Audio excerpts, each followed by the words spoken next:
and welcome to Current Issues. I'm your host, Hesham Tillawi.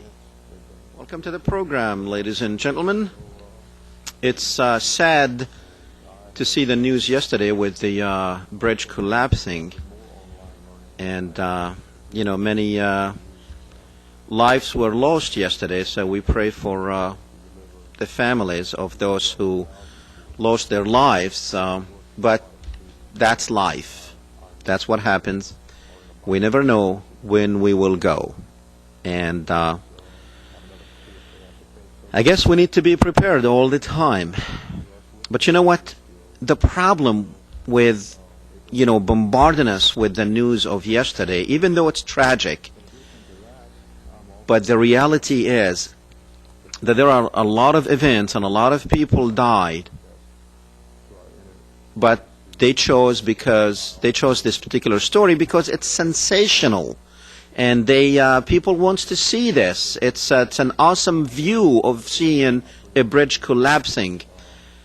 But even though other people died, and I guess other people don't count, that's how to show you the power of the media that we have. And how they decide to spend millions and millions of dollars on covering one story. Speaking of covering stories, Barack Obama was in the news. He wants to go after Pakistan now. Of course, when you are a candidate, especially for the presidential post, you will say anything you want.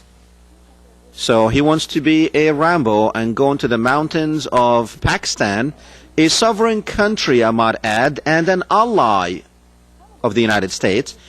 And as we hear that the Pakistanis are doing whatever they can to,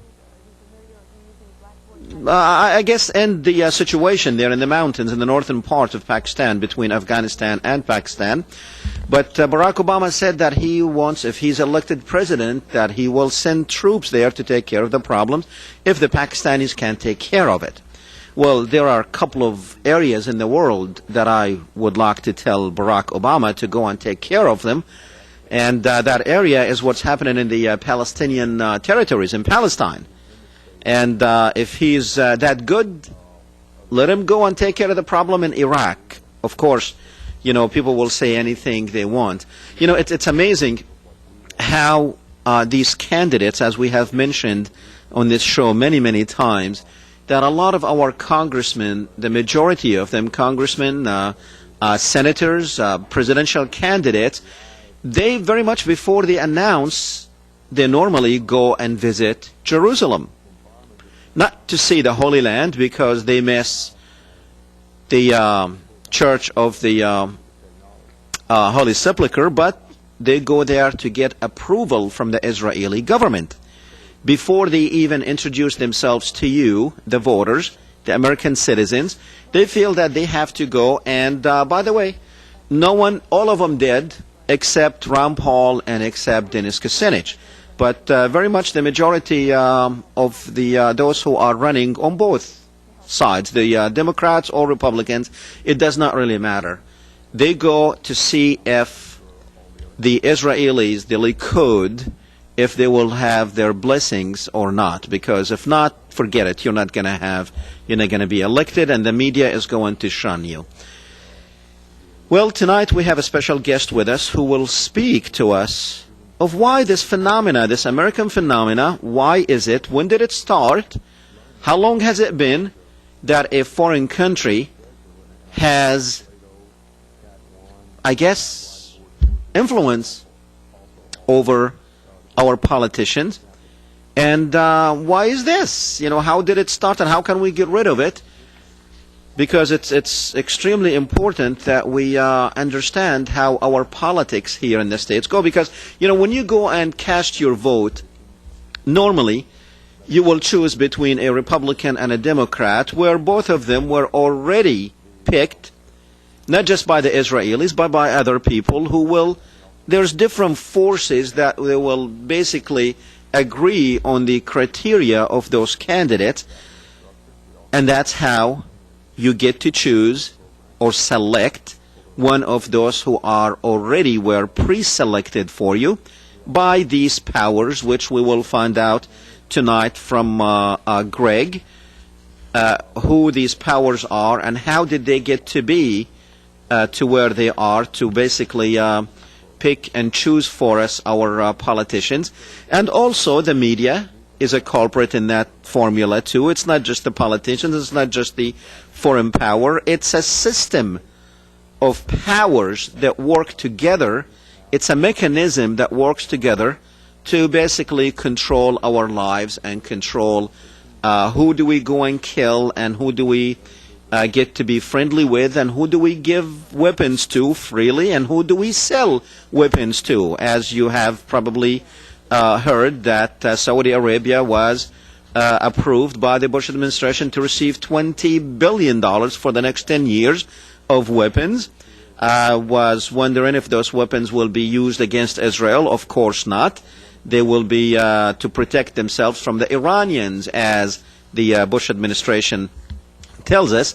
But at the same time, when they announced these billions of dollars worth of weapons to Saudi Arabia, that Saudi Arabia will definitely pay for, we also announced $30 billion worth of weapons to Israel, free of charge, of course. So why do we choose to give $30 billion of our hard-earned tax money to a state, a foreign state? We want to know what the connection there. Now, my guest tonight is Greg Felton, who wrote a book. His book is The Host and the Parasite. This is an extraordinary, important book that traces America's slide into fascism and subservience to a foreign power. And Felton argues that three groups have converged and come to dominate American foreign policy for the benefit of Israel. And we will talk about these three different groups and who are they and why, how did they get to be where they are. And let's go directly to Craig. Greg, can you hear me? I can hear you fine, Hesham. Okay, great. Welcome to the show, Greg. Thank you very much. I'm glad to be here. Well, we're glad to have you. Greg, the host and the parasite, basically, how did you get started in this research? How long ago have you started with this research? Well, this is actually a bit of a long story. I'll try to be quick. I began to research this book really just after September the 11th in 2001, November actually. And the book initially was going to be a biography of Osama bin Laden to help attenuate some of the bigoted, hate-mongering screeds that were passing for informed journalism after the attack. When bin Laden sort of faded from view and Saddam Hussein became the official evil Arab in the American consciousness, I changed my focus. And the current book represents a slightly reworked version of my book, but it looks at bin Laden in a much broader and I think more comprehensive sense than a simple biography could accomplish. What I noticed particularly odd about the United States is that the Patriot Act was passed unread in the span of about 6 weeks. The document itself is, I think, like 2 phone books thick. It's enormous. And it could not possibly have been initiated after the September 11th attack. So it had to have been in the works long before then. So I started to look at how and why the Congress of the United States, the Senate and the House of Representatives, could have essentially committed political suicide. Because the republic that had been around since 1776 simply does not commit suicide in the span of a few weeks. To me, it seems bizarre. So I looked at the events of Bush's government, and I came to an interesting conclusion. Is that Congress behaved the way it did, not because it tried to commit suicide, but it had already been killed. Congress has no ability to stand up for the United States, to act in the American national interest. It has been thoroughly colonized and occupied by pro-Israel servants. And this is what I mean by the host and the parasite. Israel has been essentially a parasitic leech on the United States, simply going back to 1948, but most aggressively and most conspicuously since 1980, when Ronald Reagan came to power. Okay. Because it was after that time that the Zionists, the people who are responsible for the Iraq War, the no-fly zones, the destruction of Afghanistan, all these people began to get into power from 1980 onward. Okay. And when you read ahead the initial introduction, you talked about the three strains of American fascism. These are the Zionist Jews, evangelical Christians, and neoconservative economists. People I call Straussians, after Leo Strauss, the man who started the movement. And what I figured out is that the United States cannot speak for America anymore. It is occupied Israeli territory, as Pat Buchanan famously observed.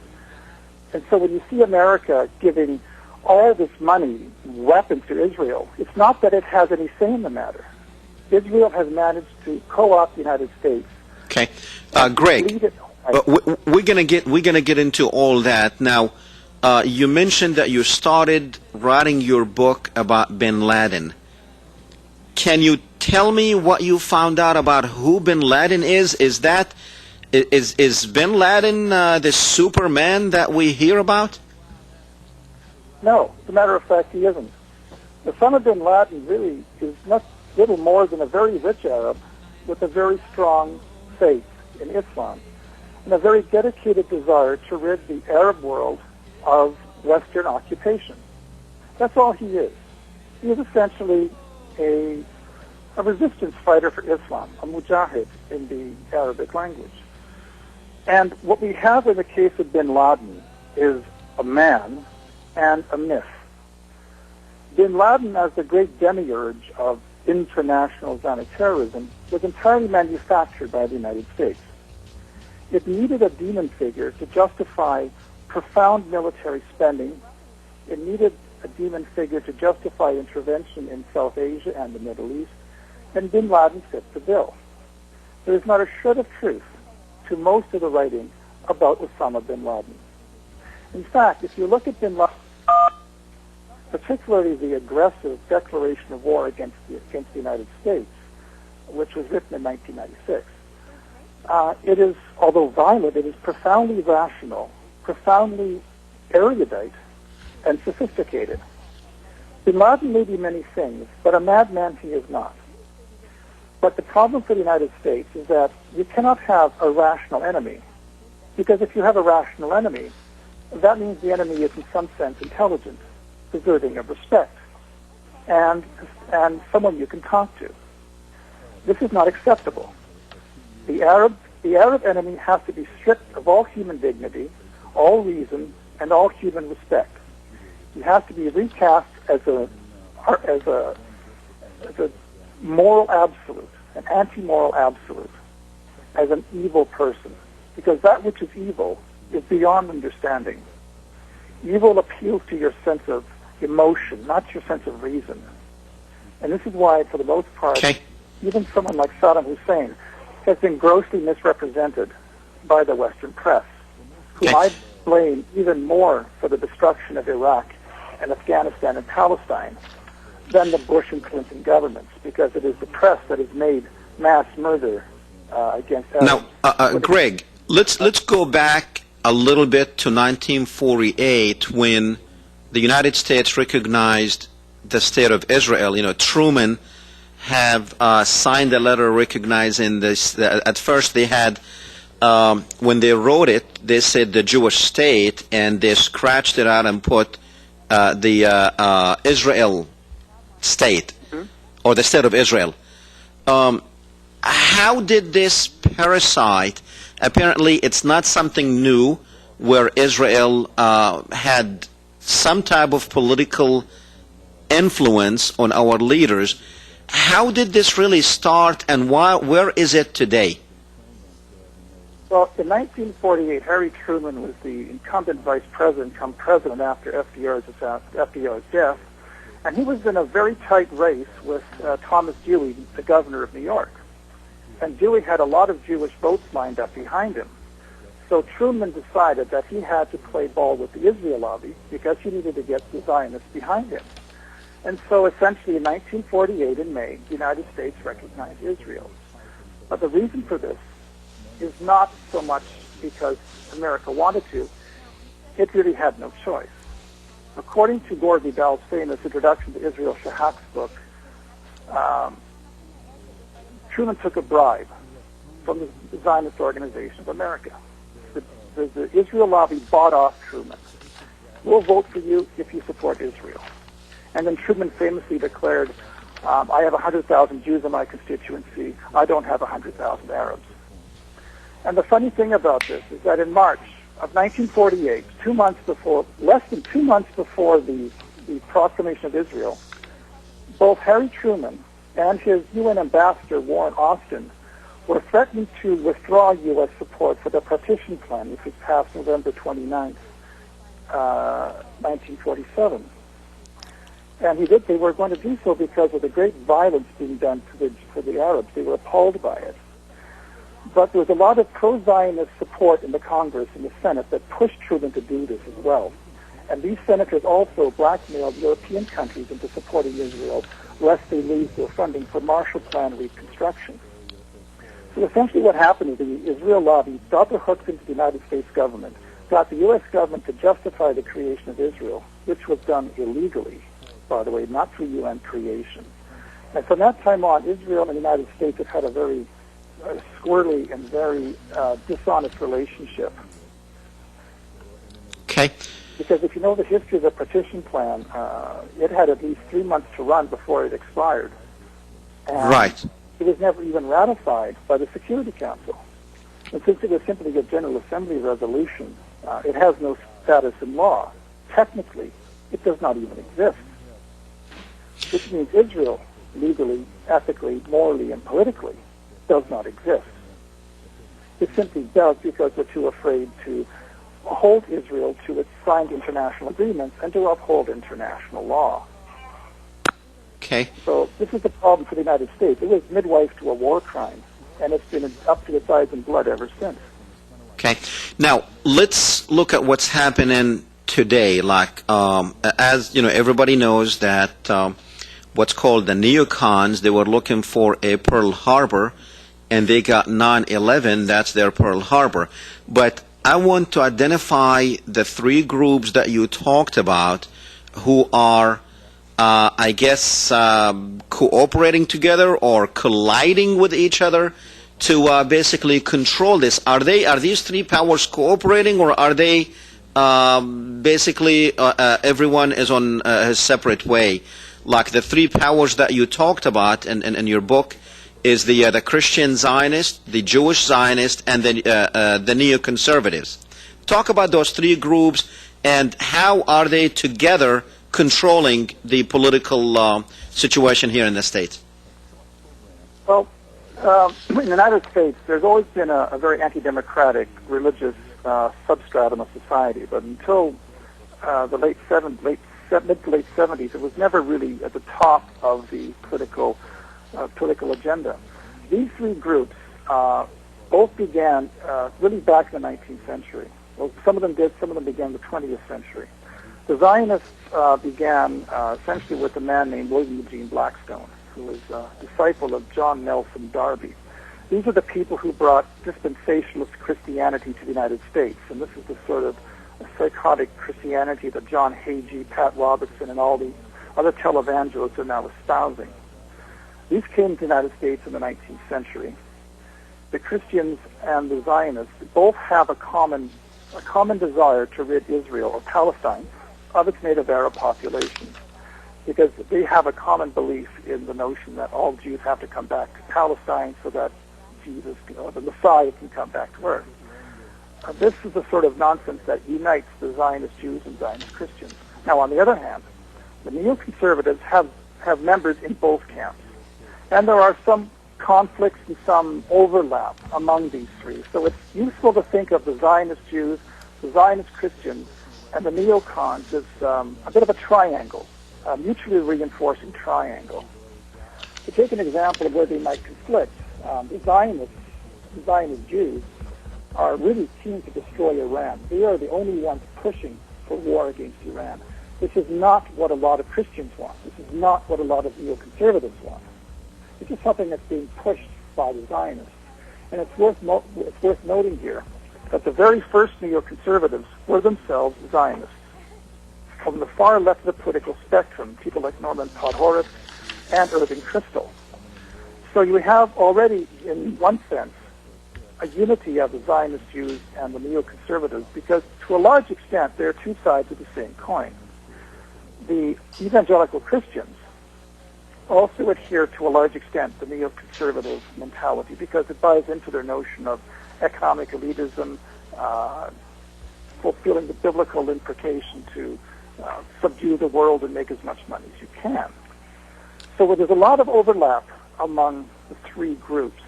It's only when the issue of oil and Israel come into play that there tends to be some conflict. And this was the conflict that was hashed out in the first part of the Reagan administration, because it is from 1980 onward that we can see the gradual shift of U.S. Middle East policy away from oil security and oil supply into subservience to Israel's hegemonic ambitions in Palestine and the rest of the region. And we can see this quite clearly in the fact that the Gulf War was the last time that the U.S. went to war in the Persian Gulf for the sake of oil. Greg, hold on a second. Let's stick. We're going to come to the oil a little bit later, but I don't understand. John Hagee's theology is they're waiting actually for the destruction of Israel, and they are working for the destruction of Israel and basically killing of all Jews, but 144,000 of them who supposedly will convert to Christianity. Now, how can AIPAC, and I had Dr. Ronald Sider with me on Tuesday on the show, who recently sent a letter to President Bush telling him that not all evangelicals are with this John Hagee stuff. But my question is, how can AIPAC and Israel and the Jewish community embrace this guy who's calling actually for their destruction? Or are they enjoying the money? Well, that's a very good question. Matter of fact, it's a very important question, because it really shows the complete moral bankruptcy of Zionism. For the Zionist Jews who are pushing Israel, contrary to their own Bible's teachings, contrary to any standard of educated cultural Judaism, they have to find their allies wherever they can. And fundamentalist Christians of the John Hagee type are united with the Jews to the extent, Zionist Jews, to the extent that they believe in the second coming of Jesus, second coming of the Messiah. And even though Hagee and Pat Robertson and the others are virulently anti-Jewish, homicidally anti-Jewish, if you go by what you've just said, they at least are on the same page with respect to ridding Palestine of its Arab population. They are both part of the same biblical eschatology, and this is how they come to form a common cause. A lot of the Zionists are not Jews are not happy being in bed with John Hagee. They don't like it. They hate it. It's embarrassing to them. But they are in bed with him because of the fact that they are the best support for Israel. And when Ronald Reagan got elected, Jerry Falwell later admitted that it was the fundamentalist Christians, the Christian evangelicals, that put Ronald Reagan into the White House. And in fact, if you know the history, 11 members of the Heritage Foundation went into Ronald Reagan's cabinet. So to all intents and purposes, Reagan was the front man for evangelical Christianity. This is the great perversity between Christians and Jews with respect to Israel. Those who are militantly opposed to the Palestinian rights, who support Israel right or wrong, are in themselves mutually antithetical and mutually hostile. It is a very perverse marriage of convenience. And the guest about whom you spoke, saying that evangelicals are not on the same page with Hagee, is a significant development, because to my knowledge, this is the first real schism among Christian evangelicals in the United States. Because here is a man, Hagee, who's gone so far off the deep end of non-biblical Christian mysticism that he is alienating even members of his own religion. It's just like Bush and Alberto Gonzalez. They are so dedicated to their own little ideology that they're alienating their core supporters. I can only hope that more Christian evangelicals follow this man's lead. But yes, it is a perversity to think that how easily the Zionists could have got into bed together. Okay. Now, Greg, very much we know who the Zionists, the Jewish Zionists are, and who the Christian Zionists are.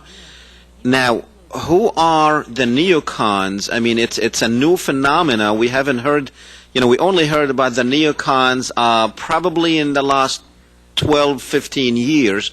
Now, I know they were there before, but they especially under the Bush administration, the George Bush administration, that's when they kind of thrived and bloomed. Who are they, and where do they come from? And are they, to me, aren't they the same thing as Zionists? Well, essentially, neoconservative is essentially, as I said earlier, they are both in both the Christian Zionist and the Jewish Zionist camp. So it's quite possible it's probably even perhaps more useful not even to speak of neoconservatives, because when you speak of one, you have to include one of the Christians or one of the Jewish Zionists. But essentially the term the movement essentially came out of the late 60s, early 70s.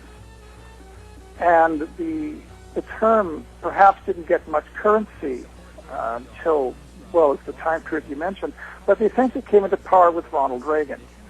And we can see in the history of Reagan's first term, people who've talked about supply-side economics, the trickle-down theory. These were terms that were in vogue during that time, and they were made possible by people like Arthur Laffer and hold on, it escapes me at the moment. But the people who brought about this revolution started to place emphasis on cutting back social spending, increasing the military, and making life much easier for big business. And Jack Kemp, who was a congressman running for the presidency during the 1976 to 1980 period, he bowed out of the race and threw support behind Ronald Reagan, but only to the extent that Ronald Reagan would support the supply-side economic agenda. And what we see today in the United States is the full manifestation of that under the term neoconservatism or neoliberalism, according to some people. But the upshot is that the people who brought this in also were very religiously minded. And so if you look at the history of Christianity, the Protestant work ethic, you find that the people who are pushing neoconservatism treat economics very much like a theology. Very little of what these people say is defensible as economics. But they have this faith that government has no place in the marketplace. It has no place regulating affairs. It has no place spending money on the poor or the disenfranchised, because that is taking money out of the system and that is misallocating resources. This is the sort of mentality that Leo Strauss taught. And the Straussian mentality now is reaching the limits of even rhetorical acceptability. There are so many millions of people in the United States have no life insurance. They have no insurance, period. And yet we're throwing money day after day at Israel. And we're doing so for reasons that have nothing to do with America's national interest. The United States would like to cut back welfare benefits, but thinks nothing of giving tax breaks to oil companies. And you have to appreciate the elitism and the militancy of Leo Strauss to understand how this could have come about. And so when I speak of neoconservatives, I'm essentially speaking of one of two groups of religious zealots, both the Christians and the Zionist Jews. And so when you speak of them, again, you have to understand that neoconservatism is essentially a form of economic religion. And it just finds support in both camps. Okay. Now, if we look at those who we call neocons, you will see a lot of them are actually Jews, like, for instance, Paul Wolfowitz, Richard Pearl, William Crystal, David Schwartz, the list goes on and on and on, and all these people somehow ended up in the Bush administration, especially in the first term. How did they get there? Because they came with a plan that they wrote way back in the early 1990s, like Paul Wolfowitz and Richard Pearl, when they wrote the defense planning guidance for no one other than Dick Cheney when he used to be the defense secretary. And then they moved into the 1996 document, the Clean Break document, and then the New American Century, Project for New American Century. The same people who planned this somehow became in policy-making positions in the Bush administration. How did that happen? Right. Well, Ronald Reagan, again, is the man responsible. Because when Reagan got into power at the head of the new Christian movement, the Zionist Jews also came on board. Now, they were not appointed to any government, any cabinet positions or any senior secretarial positions, but a lot of them were appointed to policymaking and assistant secretarial positions.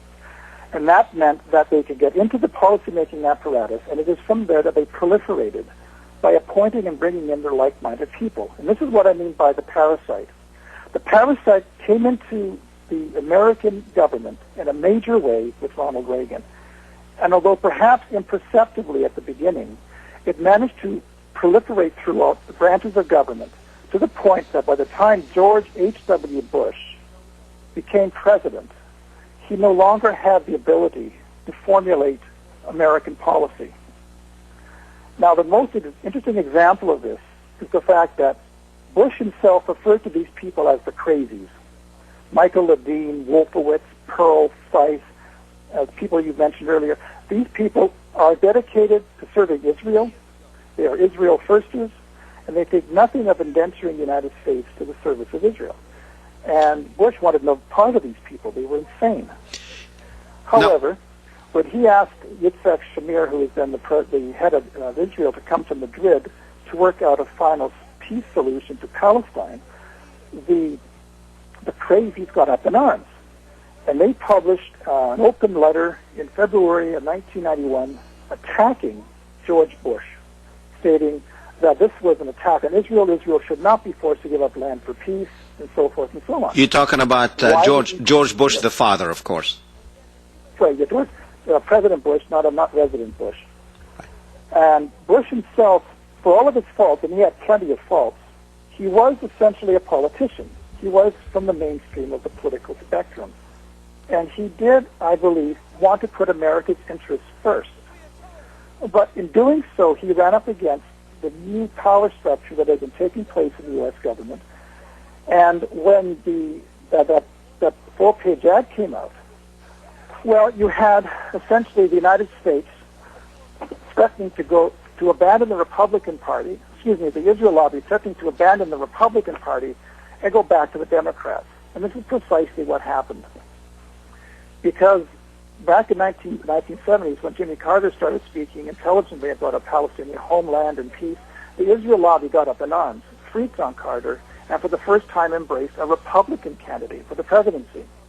And this was significant because the Republicans owe nothing to Israel, and there's no real relationship between the Israelis and... So is that why George Bush lost the election to Clinton?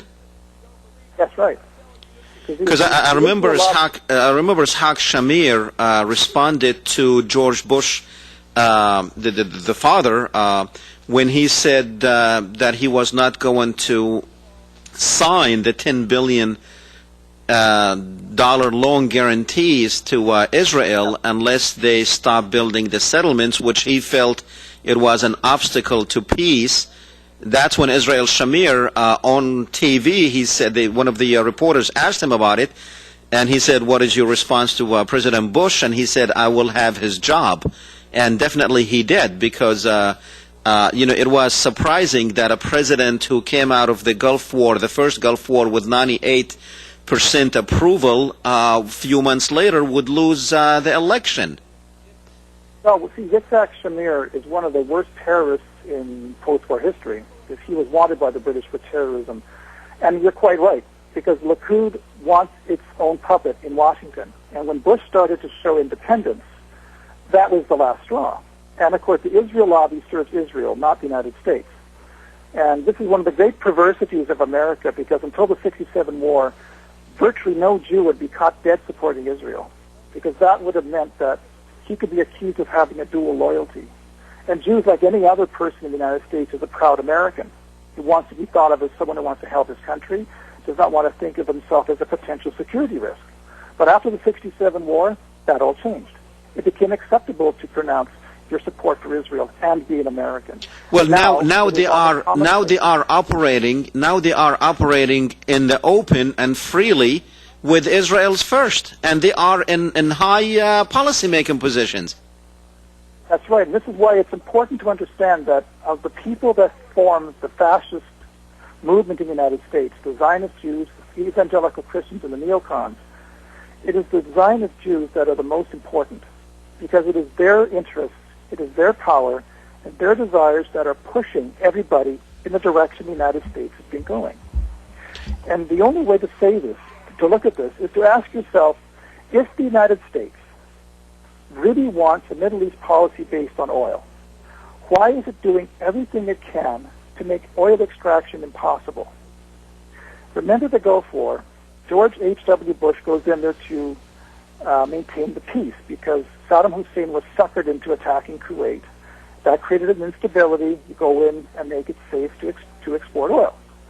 Well, if you look at why the United States under Bush deliberately and falsely provoked an aggression against Iraq, there is absolutely no way that that can be explained within the context of traditional oil policy. Because oil policy for the United States is predicated on some very simple, rational, although exploitative principles. Get the oil as cheaply as possible, put in a tyrant that will do your bidding and be subservient to you, and not give a rat's ass about the people in the country that are pumping the oil. The United States cares nothing about the people of the Middle East. They have never cared. They did not care about the Iranians under the Shah. They care nothing about the Saudis under the Saudi government. They care nothing about anybody. All they want is the oil. And so when you have Bush or Clinton dribbling on about democracy in the Middle East, you know something is wrong. Because America does not care about democracy. It cannot afford a democracy. Because a democracy implies a just society, proper wages, medical benefits, and so forth. And all of this adds to the price of extracting the raw material in question. So when we talk about democracy in the Middle East, we have to look at that word as a code word for something else. And that means hegemonic control. And the only people who want to destroy the Middle East, to destroy and destabilize Middle Eastern regimes, is Israel. Because Israel cannot afford to have any Middle Eastern government strong and powerful and stable. Because any country of that nature represents a threat to Israel's right to expand as far as it wants, whenever it wants. Okay.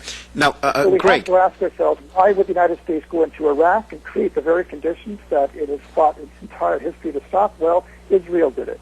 Because Israel was the only country to benefit from the destruction of Saddam Hussein's regime. okay. So now, what is going to happen when we have a new president, and if that new president is a Democrat? Do you think they already know who's going to be the president, and they're just waiting, and they're already working with this president, regardless if he's a Republican or a Democrat? Well, the thing is, the reason why I mentioned the Parasite is that both the Democrats and Republicans are so colonized by the Israel lobby. The only choice the American public is going to get is to which candidate the lobby is allowing them to have. They will make sure that whoever gets nominated for each party is going to be a loyal servant of Israel and will sacrifice America's interests to the greater good of the Zionist entity. This is unmistakable. And what you mentioned about Barack Obama going on about Pakistan, that's simply madness. I mean, the United States is going to be a rogue state, whether it's under a Democrat or a Republican. But the only difference will be the magnitude of the roguishness. we'll probably see an attenuation of the anti-constitutional cruelty, criminality that the Bush junta has wrought on the United States. But we are not going to see any real diminution of support for Israel or apologetics for Israel or the extortion that Israel is allowed to inflict on the United States. All that will continue because the United States no longer exists as an independent country. And the thesis that I advance in my book, and it's one that's a little hard for some people to get their head around, is that the moment that Ronald Reagan swore the oath of office, the United States of America ceased to exist. The Republic died because Reagan was put into power not by the American public, but by an interest group, the Heritage Foundation. Bill Clinton was not put in by the American public; he was put in by AIPAC. So, Greg, before he took office, he sat down with AIPAC and he negotiated who would be the Secretary of State, how much aid Israel would get, because Clinton was essentially bought and paid for by the Israel lobby before he even swore the oath of office. And now, with Clinton out of office, you know that PNAC put George Bush into power. So we have the Christians, the Zionists, and the neocons, who essentially represent both the Christians and the Zionists.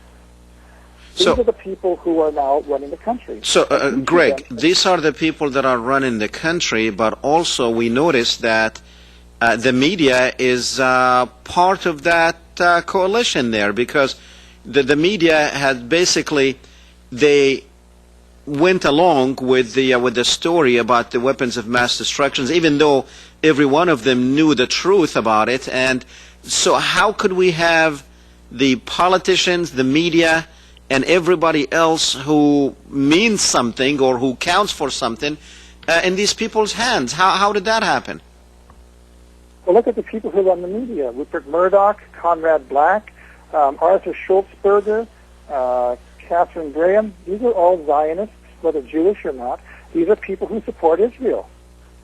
The Israeli support in the media is so pervasive, it is so almost unshakable, that the media will create conditions that make criminality in Israel's name acceptable.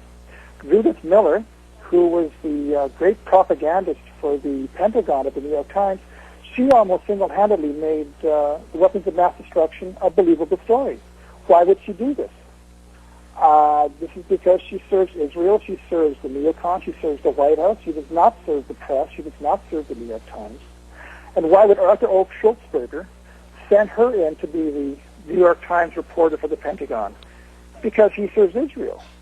He may be a soft Zionist, he may not be as rabidly anti-Arab or homicidal as Rupert Murdoch, but the Zionist support within the press is so pervasive that you must consider the press in the country to be a palace press, much as it was during the worst years of the Bourbons in France.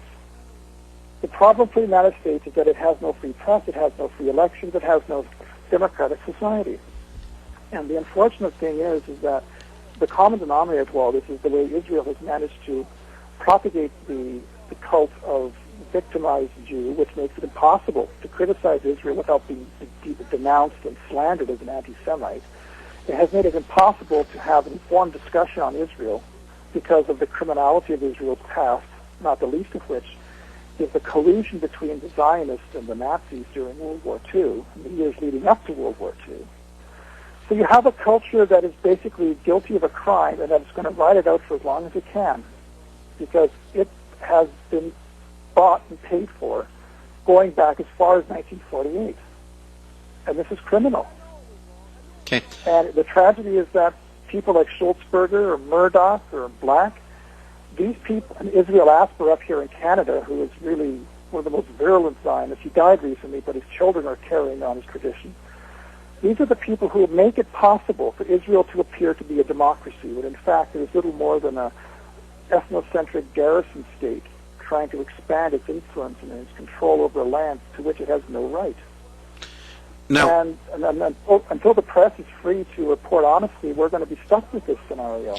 Well, Greg, it looks like we're going to be stuck with this for long time to come, because most Americans are busy trying to make a living, because, as you know, it is taking both parents working and hardly any time to think about politics here. And the only thing they see is probably this hour of TV when they get home, and they got it from all sides. It doesn't matter which station they put it on. They're bombarding them with these lies to make them think that everything is okay. So what is the solution here for America? Apparently the ballot boxes is not the answer, because right now we are given whoever they pick for us, and we just select one of the two. And that goes on for the presidency, goes on for the Senate, for the congressman, for almost everything, every elected official that we have to elect. And there is no other solution but the system that we find ourselves in, this so-called democracy that we find ourselves in. What is the solution for American people? How can the American people be free and independent? Well, again, that is the great million-dollar question. You ask yourself, if you're a Palestinian, how do you get your country back? If you're perhaps a Czechoslovakian in World War. Yeah, but now I have two countries now to liberate. You know, the first one, you're fighting it, but the second one here, how in the world are we going to liberate this? You know, we can't be asking the American people to go pick up arms and liberate the country. Is that the only way you're saying that will be liberated? Well, I would like to think otherwise, but here's the problem. You see, you're quite right to point out something, and that is that the country is so rotten, it is so corrupt, that it's going to be very hard to reform it from within, because the system itself is corrupt. One of the best things we have going for us right now is the Internet, and the ability of people to seek information that is not censored by the official mainstream press, that does not go through the Zionist filter. I think more Americans today than perhaps 20 years ago are more educated and more aware of what's going on. And I think we can see that in the desperate attempts of the current authoritarian structure to assert its control ever more brazenly. I don't know what the answer is, but what I would like to see, and I don't know how feasible it is, and I'm not saying this is what's going to happen, I would love to see the American military, those people in the military that still have some love for the United States, stage a coup d'etat. I would love to see the American Republic formally and politically destroyed and reconstituted. Because then we will have a military regime just like Russia did and just like China does now. And you know that under all these, when we talk about governments that are like China or Russia, most people don't like the government in those countries anyhow, and most people can't do anything when under that situation, when they have a dictatorialship as their leadership. Now, I know for a fact that you will have more and more people accepting the status quo of a fascist state, of a dictator in the White House. You will not see, because you're not seeing it in Russia, you're not seeing it in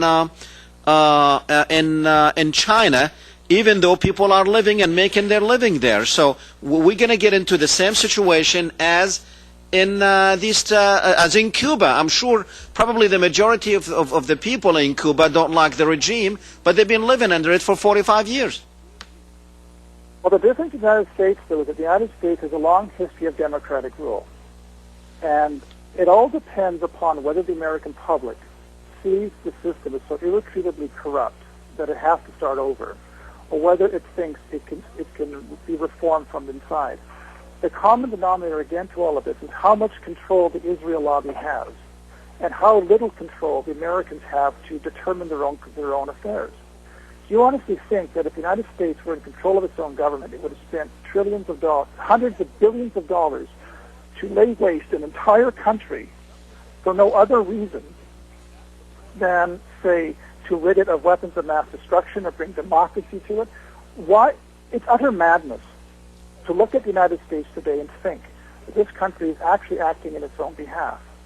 Why do you think the United States is taking away the civil liberties of its citizens? The United States isn't afraid of its citizens. It's afraid of what they know. And the only country that is afraid of what they know is Israel. If it weren't for Israel, the United States would be a democracy, would be a republic. It would not be hated within the Middle East. It's only since Israel has come along that the United States has had enemies in the Middle East. Because for the longest time, Israel, the Middle East, and the United States were on very good terms. My problem is I'm trying to figure out how it's possible for the U.S. to reform itself, to reclaim its independence, for Americans to go about their business not afraid of the Department of Homeland Security, which is only two synonyms away from the Commission of State Security, or KGB in Russian, taking their liberty away.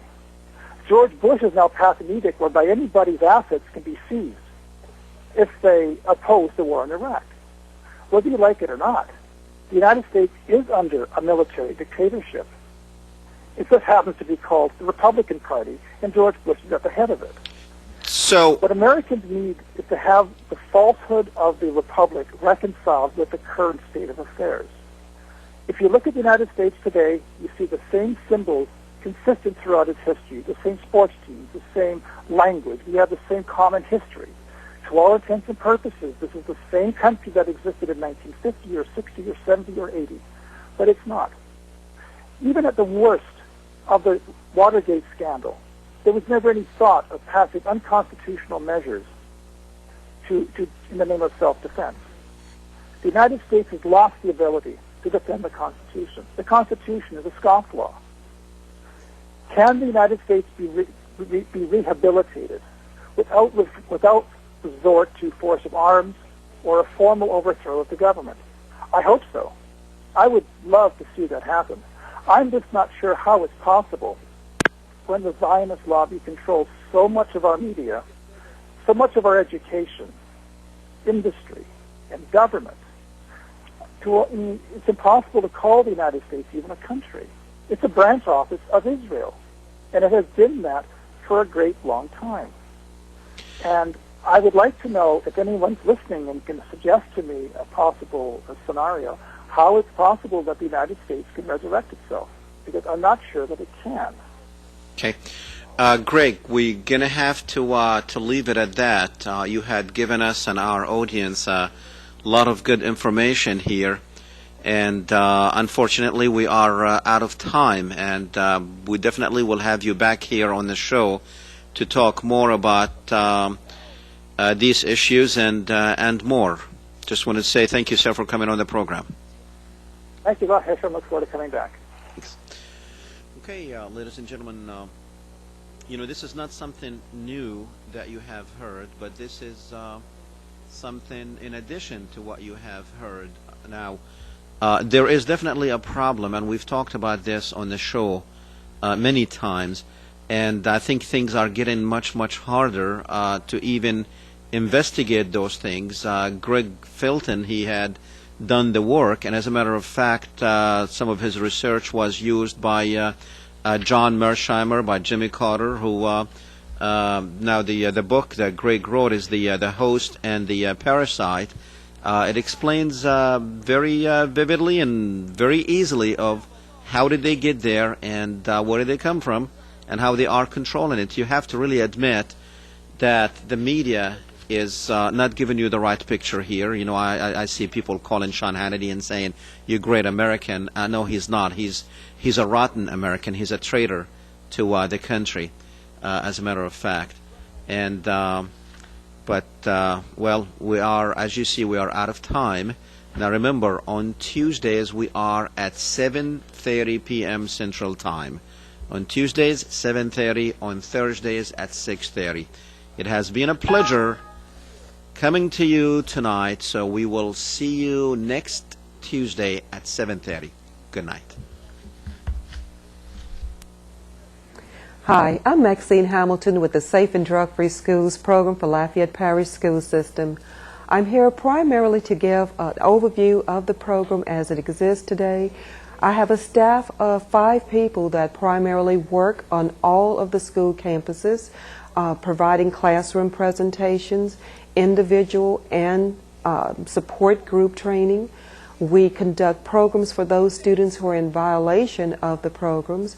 But in addition to that, staff also work very closely with both the City PD and also with the Sheriff Department. We have school resource officers that are on the schools full-time working to help keep our school campuses safe.